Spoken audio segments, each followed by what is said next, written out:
ಸಂತತಿಯ ಬಗ್ಗೆ ನಾವು ಪ್ರಾರ್ಥಿಸಿಕೊಂಡು ನಾವು ಹೋಗಿದ್ದೀವಿ. ಅದಕ್ಕೆ ಅತಿ ಶೀಘ್ರದಲ್ಲಿ ಆ ಫಲಭಾಗವನ್ನು ಆ ನಾಗದೇವರು ಹಾಗೆ ಗ್ರಾಮ ದೇವತೆ ಆಗಿರ್ತಕ್ಕಂತಹ ಸಪರಿವಾರ ವಿಷ್ಣು ಮನಸ್ಸಂಕಲ್ಪ ಸಿದ್ಧಿರಸ್ತು ಆ ಚಂದ್ರಾರ್ಕ ವಂಶಾಭಿವೃದ್ಧಿರಸ್ತು.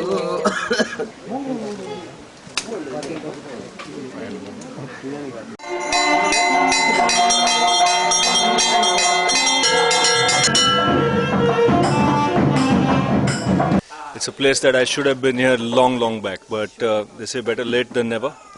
This is my family roots. This is from where we all started, so it's nice to come back.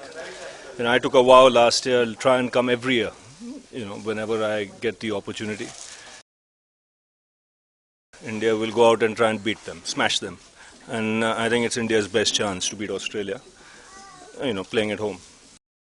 You must give the kids whatever facilities you can for allowing them to the kind of human beings they want to be. Education is a must. Anything that you can do for education of kids and for their development, nothing like it. It doesn't even cross my mind.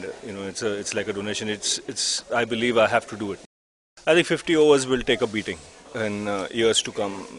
I think Test cricket will still stay the way it is. It is the ultimate form of the game. It is the real test for any individual, to know whether he is a good cricketer or not. 2020 is fantastic for entertainment. It's really taken the country by storm. We saw what happened with the IPL, and that will continue to stay. I think the game needed a new product, and I think 2020 was something that captured the imagination of one and all.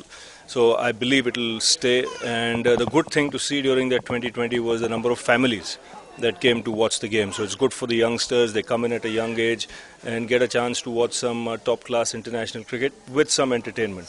But still, nothing beats Test match cricket. You go and ask any of the players, they will treasure a Test match 100. They won't, sacrifice that for anything. The best 11 players should play. Whether they're old or young, it doesn't matter. Invariably you'll find the best sides in the world, if you go down history, are sides that have had youth and experience, the right balance. So you pick the best 11 players, I don't care how old he is. Abhinav Bindra winning the gold medal has set the pattern, it set the trend. It has told a lot of young people that if you work hard, you can achieve what Abhinav did, and I think it's a great trendsetter. In any sport, if you want that sport to grow, you need winners. You mentioned 1983 World Cup. India winning the World Cup, India winning the World Championship in '85. That transformed the entire way cricket was played in India. There were a lot of youngsters who wanted to emulate us. They wanted to be part of winning teams. And you can see the interest it generated. The same with an Olympic gold medal. You've got to win. You've got to give youngsters heroes to emulate. And that comes only with winning and with consistency. Same with golf. You start winning, you'll see a lot of golfers playing the game. And the same thing that's happened with the Olympics. Yes, I call a spade a spade. I try and keep it simple. I speak on what I see. I don't go there with any agenda.